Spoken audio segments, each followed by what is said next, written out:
Good morning from the underrated German city of Aachen. I'm spending the morning and the first part of the afternoon in this fascinating German city, and I want to show you around. I'm staying at B&B Hotel Aachen City. Let me show you the quick room tour I filmed when I checked in last night. Also, I'm just looking out the window and I saw this and I thought it was a real person, but I'm guessing it's a scarecrow. Can't zoom you all the way in, but it really looks like a old-fashioned lady, but no, it's a scarecrow. Quite minimalist, but looks very, very comfy. Let's test it out. Yeah, that is comfy. That's nice. That's my kind of mattress, that is. Got a desk where I've put all my stuff and bedside tables and everything. Flat screen TV, big mirror. And this is the bathroom. So shower looks decent here. Mirror. Hairdryer and toilet. Right, let's head down and see what the breakfast has to offer. So for my first activity in Aachen, I am actually planning on leaving the city. Only briefly and for very good reason. I'm just waiting for an Uber. We'll drive there and then I'll explain more. I see the language change.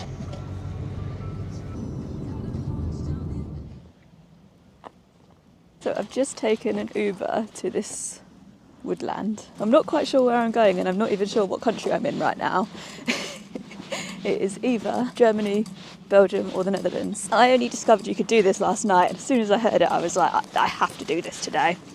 But I am, let me get my maps up. Oh, just got a text, welcome to Netherlands. So I am at Les Trois Bornes, and here is an area where you can see where Belgium, Germany and the Netherlands meet. Anyone who's a bit of a border nerd like me will understand that this is something that I just have to do. But I'm not quite sure where exactly I go. So here's the welcome sign. And I mean, it looks a little bit like a little free country Disneyland. Disneyland for anyone who loves borders. Oh, and they're playing Christmas music as well. Fabulous. The mystery, the fourth country point. Where's the fourth country? Once upon a time, not so long ago, the free country point was a four country point. The fourth country was a strange country, a special country. A country that hardly appears in any history book, whose stories are almost forgotten, and of which now only traces remain. Ooh, this is just what I get my kicks off. Okay, I think I walk up here. Like I say, I have no idea what country I'm in currently. Let's have a little look at the map. Okay, I'm in the Netherlands and I need to keep walking down here to get to the other countries. Everything's in Dutch. In Aachen, I've only been there for like an evening, so obviously I can't comment too much, and I do know they have their own kind of dialect and stuff, but I didn't really notice a huge influence from Belgium and Netherlands, but now I am very much in the Netherlands. Okay, oh, is this it? This is so exciting! Christmas has come early! Okay, I crossed the border into Belgium, and now I'm in Germany. I have found the actual point, which I will show you in a minute. There's just people there at the moment, so I'll wait for everyone to finish because I'm going to run around like a 8-year-old kid.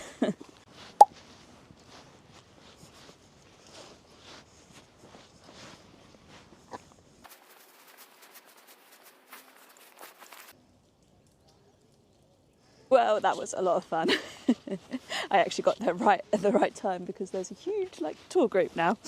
I just need to work out how I get back to Aachen, so I can't get an Uber from here. I can walk somewhere and get a bus, but signal issues. Even though I have data in all three countries, sometimes when you cross the border, which I've done a lot of times in the last 20 minutes, you struggle to get signal right away. So I'm just sort of walking around I might have to go deeper into the Netherlands to see how I actually get there. This is the way I came from, so yeah, maybe I'll try that. Okay, I think this is the one I want. Okay, so I'm leaving Belgium behind. Bye Belgium. But I am staying in the Netherlands for a bit before I cross over the border to Germany. Let me know in the comments if you would spend £12 on an Uber and about 2 hours of your day just to go there, because honestly, this is a trip highlight for me. Google Maps is telling me to follow this path into the woods. Okay, and then this path is the actual border. Could not tell you what country I'm in right now. It's quite likely that my feet are in different countries. This is wild. I think this might be where me and the Netherlands part ways. think I go down here, which is Germany. So bye, Netherlands. Just going to Germany. And it actually looks like I just follow this trail down and I actually get to the outskirts of Aachen. Obviously, let me turn you around. This bit wouldn't be suitable for anyone with mobility difficulties because it is up and down quite a steep hill. So if you do have any issues with mobility and you really want to come here, because why wouldn't you, I would recommend organising a driver. You can probably ask at your hotel to organise like a taxi who will take you there, wait for a little bit and then take you back. And with a car you can drive pretty much all the way up. Maybe not all the way to the point, but like a 5-minute walk away and all on flat tarmac ground.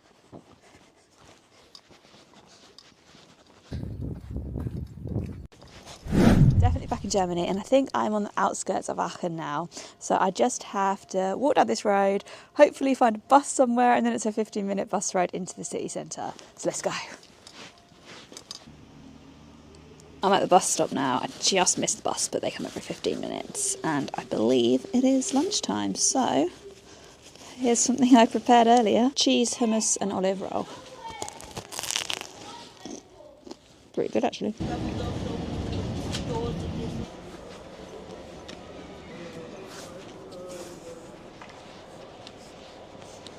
I am back in Aachen city centre and I am just walking towards the cathedral where my little self-guided tour of the city centre is beginning. Small history lesson, like Bath in southwest England actually.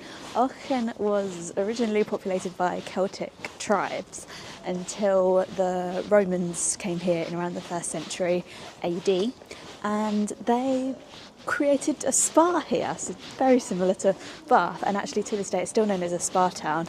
There is a spa, popular spa that you can visit, but the name of it here, unfortunately I won't have time to visit it today, but maybe I'll return. It's very easy to get here from London, even without flying. Aachen as a city expanded a bit more in the Carolingian times, which was around the 9th century, and this is when there was a tower that was built as the first royal palace, and it's still standing today.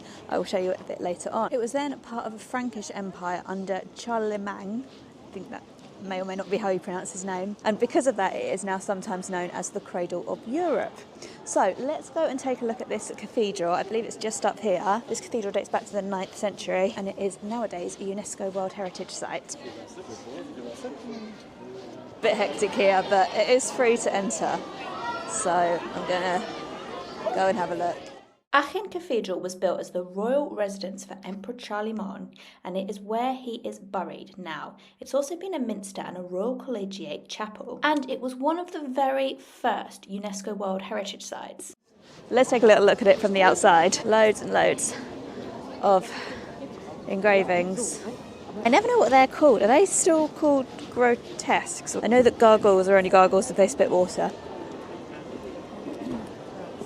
And then this time of year we've got the Christmas market running straight along beside it. Is it too early for a mulled wine?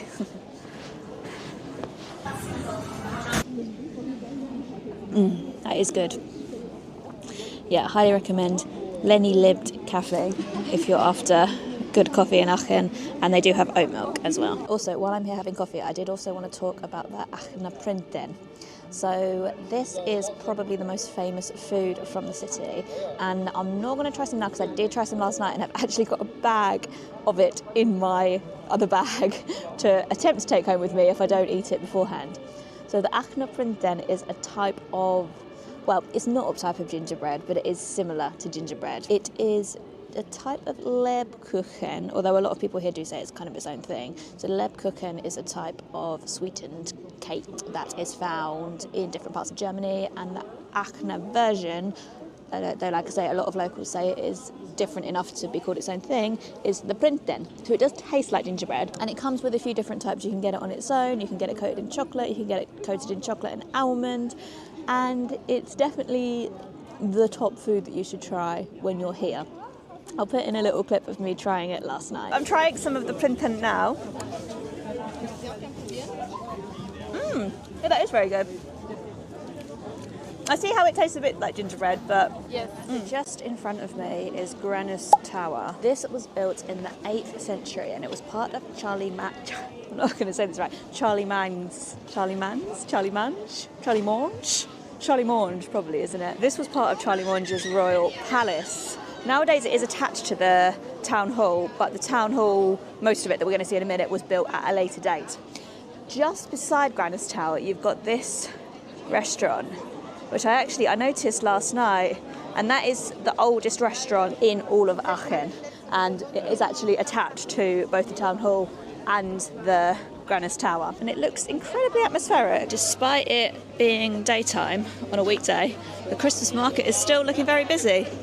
But let's see if we can go in the town hall. Oh, I have a one of these. The problem is coronation hall is closed. Okay. I'm not paying. Tomorrow you here? No. Tomorrow?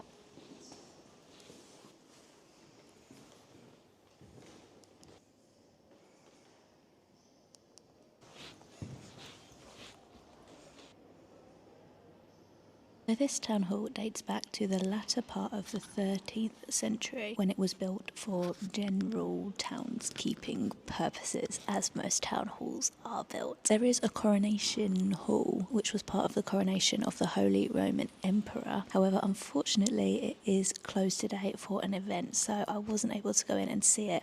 I will try and source a picture and put it somewhere here.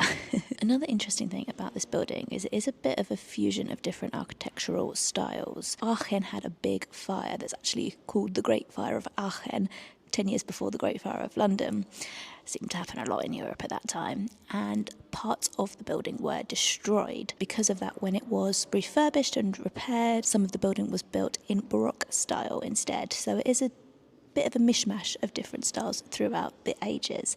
What's quite interesting is the restaurant that I pointed out a moment ago, that wasn't damaged at all by the fire, which is why it is to this day the oldest restaurant in Aachen. This is a great little square because you've got town hall here, and you've got a giant Aachener Printen. I'll show you that in a minute. And then you've got the Aachener Dom here. As you'll see by this, it looks very much like a gingerbread, but it is not a gingerbread. It's very important that you don't call it a gingerbread. Here it is. But it is a Printen man. Thank you. I think we're going to go in here, which is one of the city museums.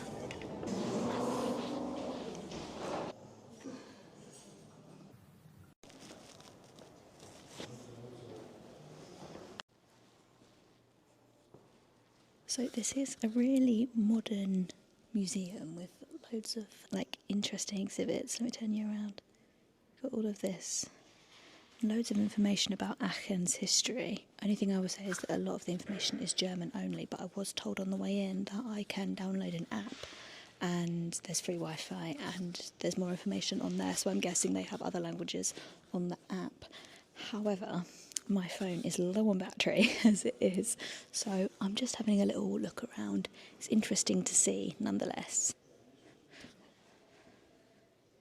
So it covers all of Aachen's story, from its foundings, which are due to the natural hot springs that were found in the city, to its Roman history, to then how it built up during the medieval time, which was really kind of its heyday. And then there was obviously this great fire in the 17th century. And obviously, due to its position right next to Belgium and the Netherlands, it's been a place of a lot of different cultures throughout the years, which is why it has its name, the Cradle of Europe.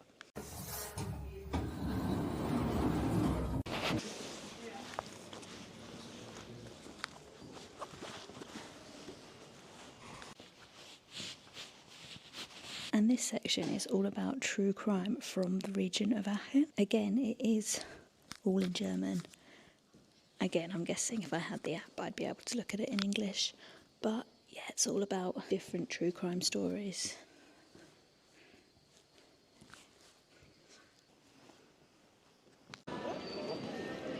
The last main place I wanted to visit in Aachen was the International Zeitungsmuseum, which is the International Newspaper Museum, and it started as the most unparalleled collection of newspapers from all over the world. Now it's an exhibition of past, present and future media.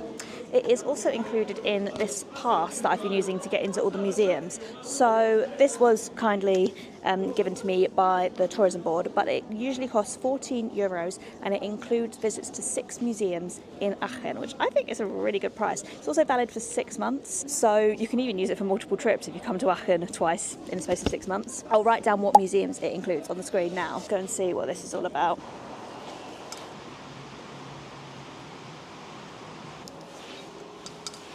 What excellent service. So I just got my card stamped. You watch a film first there about the house and the newspaper office and its history, and then you brought me out a little front row seat there. So this is one of the oldest buildings in the city, and this fire that Aachen had, it really seemed to devastate the place. I've seen a few references to the fire's destruction as I've been walking around, and this was one of the only buildings that survived it, which makes it now one of the oldest. But it was a real medieval city with loads and loads of medieval buildings until the fire, and then obviously a lot of it was destroyed.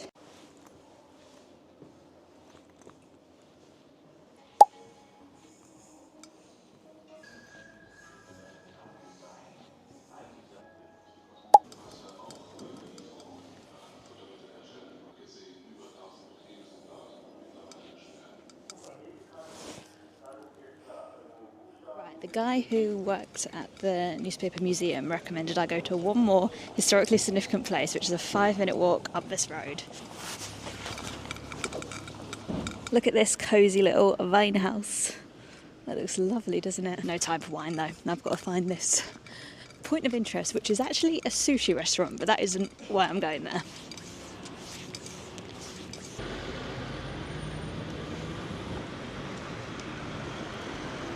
Right, this is the sushi restaurant I've been directed to. And I believe this is the plaque. Yes.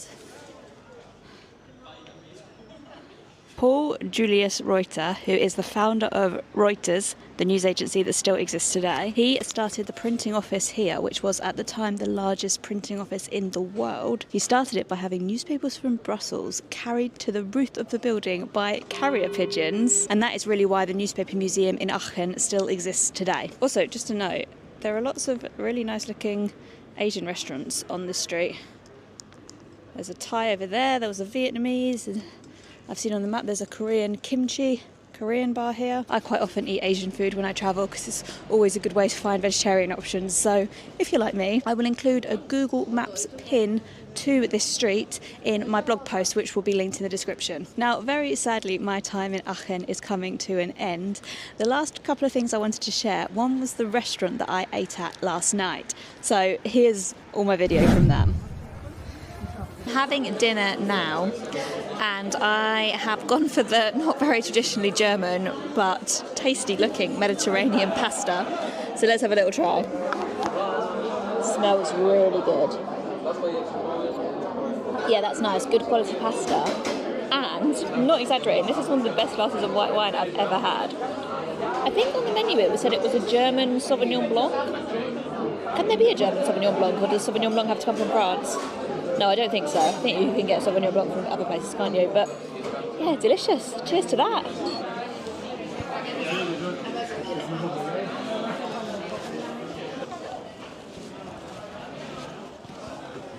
This is the outside area, which is quite popular, I think. This is one of their tables. And the other thing I wanted to talk about involves getting to Aachen. So Aachen is actually so easy to get to without flying. And if you watch this channel a lot, you'll know that that is my thing. I love travelling without flying when possible. So if you're travelling from London, all you need to do is take the Eurostar from London to Brussels and then change. You can either have half an hour or an hour and a half time in Brussels, depending on how fine you want to cut it, and then you change to another Eurostar line, so it's also a Eurostar train that terminates in the city of Essen, and it also goes to Cologne and Dusseldorf, but Aachen is the first city out of all of them. Once you reach Aachen, you can then travel by train to other cities in Germany, like I'm about to hop over to Cologne now. You can go to all cities in this region, or longer distance cities as well. Germany has a really good train network. Definitely the connections to Brussels make it a really easy place to get to. If you do want to fly, I guess the nearest airport would be Cologne. Cologne is about an hour's drive from Aachen, or around 45 minutes on the train. I do need to get a little bit of a wiggle on because I need to go get my bags and then walk about 20 minutes to the station, and I want to try and make the 15:51 train, and it's currently 15:05. If you can't tell, I absolutely loved Aachen and I would highly recommend a visit. If you're sticking around, I recommend checking out this video about one of the best ferry crossings in Europe. Thank you so much, and I'll see you next time.